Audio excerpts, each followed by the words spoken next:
একটা মায়ের তার সন্তানের জন্য অনেক মায়া থাকে, তাই না? যেটা পৃথিবীর আর কেউই দিতে পারে না।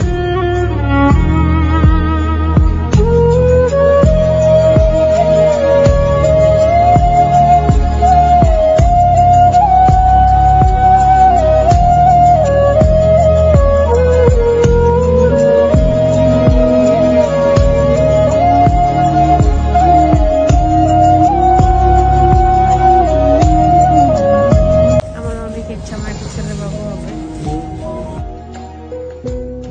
আমিও যখন বাবু ছিলাম তখন হয়তো বা আমার জন্য কেউ মায়া করেছিল, তাই না? কিন্তু সবাই সে মায়াটা ধরে রাখতে পারে না, আমিও পারিনি। এই বিষয়গুলো অনেক ইমোশনাল হয়, তারপরও কিছু করার নেই। না বলতে চাইলেও যেন মনে পড়ে যায়, বলতে ইচ্ছে করে। কেন এমন হয় বলেন তো?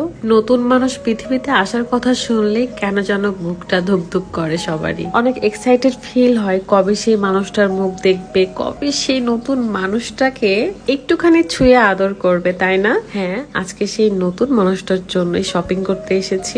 আমার অনেক আগে যাওয়া উচিত ছিল, বাট দেরি হয়ে গেছে, খুব একটা হয়নি, তাই তাড়াহুড়ো করে চলে এসেছি সফুরাতে। রাজশাহী সফুরা সিল্কে শপিং করার অভ্যাসটা আমার শাশুড়ি মা আর ননদ করিয়েছে। তবে একটু করে আফসোস হয়, যখন আমার মেয়ে হয়েছিল তার আগে যদি নিজের মন মতো তার জন্য কিছু নিতে পারতাম। আসলে তখন তো সেই বুদ্ধিটাই ছিল না যে কিছু করব। মানুষের বুদ্ধি তো তখনই হয় যখন অনেকবার ঠেকে যায়, অনেক খারাপ সিচুয়েশনের অভিজ্ঞতা হয়ে যায়, তখনই কিন্তু অরিজিনাল বুদ্ধিটা খুলে যায় আমাদের। আজকে যে নতুন মানুষটার জন্য এত কিছু করছি, তার কথাটা শুনবেন না?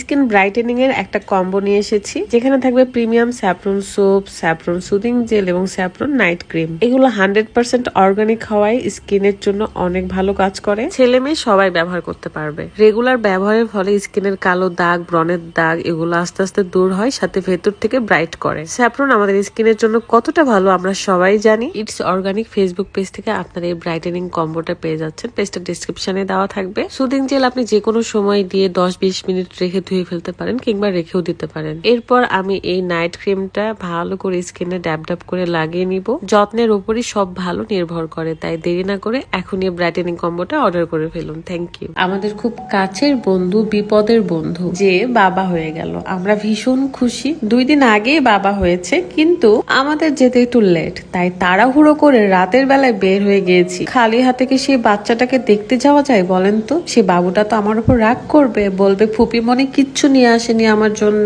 তাই তো আমার বাচ্চা শোনার জন্য যা যা লাগবে আমি সেটাই নিয়েছি। মনে তো হচ্ছিল যেন সবকিছুই নিয়ে নি। বাচ্চাদের জিনিসগুলো এত কিউট, এত সুন্দর হয়। আমার খুবই মন চাইছিল যে আমার মেয়ের জন্য যদি আমি নিজে নিজে কিছু নিতে পারতাম, তাহলে হয়তো খুবই ভালো লাগতো। ব্যাপার না, আল্লাহ চাইলে এই ইচ্ছেটা আমার একদিন পূরণ করে দিবে। আচ্ছা, আমাকে কেমন লাগছে বলুন তো? মানে বাচ্চার ফুপি মাকে কেমন লাগছে? আমি এত হাসি খুশি আছি তাই, বাট আমার ভেতরেও না একটা ইমোশন কাজ করছিল। ভাবছিলাম একটা মায়ের তার সন্তানের জন্য যতটা মায়া হয়, এই মায়াটা কিন্তু পৃথিবীর কারোরই হয় না। যতই ভালোবাসুক, যতই আদর করুক, স্নেহ করুক, তারপরেও না মায়ের মতো হয় না। যখন মা হয়েছি তখন মায়ের মর্মটা আরো বেশি করে বুঝেছি। যখন প্রথমবার মা ডাক শুনেছিলাম, মা মা এভাবে যখন ডাকতো আমার মেয়ে, তখন যেন পৃথিবীর সব সুখ আমার কাছে এসেছিল। আমাদের কেন এত আফসোস হচ্ছে জানেন? যখন আমাদের বেবি আমাদের ঘরে এসেছিল, তার আগ মুহূর্ত পর্যন্ত আমরা খুবই খারাপ সিচুয়েশনে ছিলাম, এবং মেয়ে ঘরে আসার পরে আল্লাহ যেন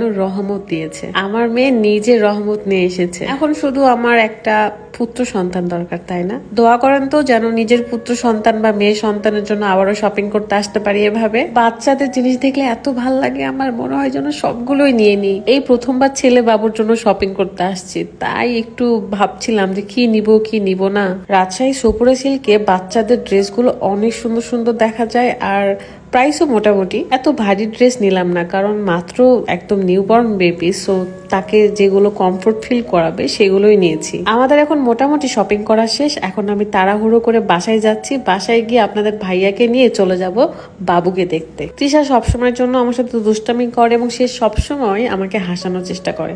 আমার জন্য মন খারাপ থাকে না, তাও সে হাসানোর চেষ্টা করে, আর আমি হেসেই যাই। তার মতো বন্ধু পাওয়া আমার ভাগ্যের ব্যাপার। এতদিন পরে যে একটা ভালো বন্ধু পেয়েছি, এটাই অনেক কিছু, আলহামদুলিল্লাহ। আপনাদের ভাইয়া এত বিজি মানুষ যে আমার সাথে শপিং করতেও যেতে পারে নাই, আর এমনিতেও সে শপিং করতে যাওয়া, মানুষের ভিড়ে যাওয়া একদমই পছন্দ করে না। আমরা ডিরেক্টলি মেডিকেলেই দেখতে যাচ্ছিলাম, দেন কিছু ফলমূলও নিয়ে নিলাম। বাই দা ওয়ে, আমার হাতে ভীষণ ভাবে আজকে আঘাত পেয়েছি এবং অনেক ব্লিডিংও হয়েছে। আপনারা সবাই দোয়া করবেন আমাদের সেই নতুন রাজপুত্রের জন্য, যেন সে বড় হয়ে বাবা মার মুখ উজ্জ্বল করতে পারে, একটা ভালো মানুষ হতে পারে। আমি ওরে কোলে নিয়ে ভীষণ ইমোশনাল হয়ে যাচ্ছিলাম, অনেক অনেক গল্প করছিলাম। জানেন কি কি গল্প করেছি?